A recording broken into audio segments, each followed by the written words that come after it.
Eh bien oui, Bruxelles est une ville d'eau, on ne le souligne peut-être pas assez. Le canal de Bruxelles est une attraction touristique importante.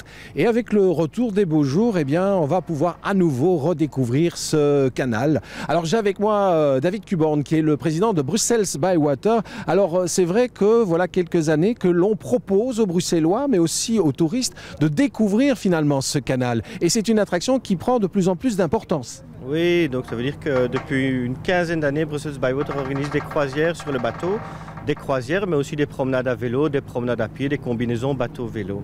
Et donc je dois dire qu'il y a 15 ans, quand on a commencé ce programme de découverte de Bruxelles au bord de l'eau, les gens nous ont pris un peu pour des fous. Le canal, c'était le mal aimé, mal connu, surtout mal aimé parce que mal connu.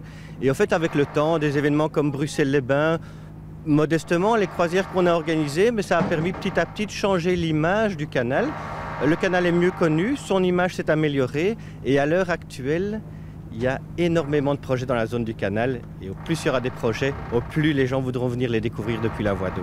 Alors on m'a parlé d'un projet notamment de bus maritime. Oui, mais donc ça veut dire que le canal remplit de multiples fonctions aujourd'hui. Pour nous, il est évident que ce canal il doit jouer un rôle pour la mobilité douce.